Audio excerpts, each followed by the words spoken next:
Hello, I am back.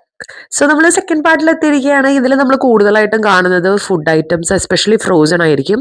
പിന്നെ നമ്മുടെ main ഏരിയയിലേക്കും പോവും. ഇതിൽ കുറേ ഒന്നൊക്കെ ഞാൻ മിസ്സായിട്ടുണ്ട്. മിൽക്ക് ഞങ്ങൾ എടുത്തു കേട്ടോ.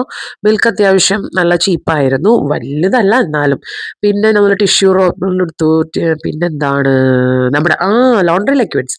സോ ലോണ്ടറി ലിക്വിഡിൻ്റെ ഏരിയയിൽ നമുക്ക് എല്ലാം അവൈലബിൾ ആയിരിക്കും. അതായത് എല്ലാവിധം ലിക്വിഡ് വേണോ, ഡിറ്റർജന്റ് പൗഡർ വേണോ, ക്യാപ്സ്യൂൾ വേണോ, എനിക്ക് തന്നെ അറിഞ്ഞുകൂടെ ഇതിൽ ഏതൊക്കെയാണ് യൂസ് ചെയ്യേണ്ടതെന്നൊന്നും.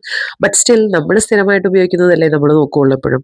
സോ അതിൽ റീസണബിൾ ആയിട്ടുള്ളത് നോക്കി നമ്മൾ പ്രൈസ് നോക്കിയിട്ടാണ് സംഭവം എടുത്തത്. പിന്നെ ഡിഷ് വാഷറും ഉണ്ടായിരുന്നു അവിടെ. ഇത് നമ്മുടെ ട്രോളിയാണ്, കണ്ട അത്യാവശ്യം ഫില്ലായി തുടങ്ങിയിട്ടുണ്ട്. ഇതിപ്പോൾ മിഡിലുള്ള വീഡിയോ ആണ്, ശരിക്കും എൻഡിലുള്ള വീഡിയോ എടുക്കേണ്ടതായിരുന്നു. എന്തൊക്കെ എടുത്തതെന്ന് എനിക്ക് തന്നെ ഓർമ്മയില്ല. കാരണം ഈ ഒരു സ്ഥലത്ത് വന്നു കഴിയുമ്പോൾ നമ്മൾ ഫുഡിലും സാധനങ്ങളിലും കോൺസെൻട്രേറ്റ് ചെയ്യുമ്പം വീഡിയോ എടുക്കാൻ മറന്നു, വീഡിയോ എടുക്കുമ്പോൾ നമ്മൾ ട്രോളിയുടെ കാര്യം മറന്നു. സോ ഇതെല്ലാം കൂടി മൾട്ടി ടാസ്ക് ചെയ്യാൻ ഇത്തിരി പണിയായിരുന്നു.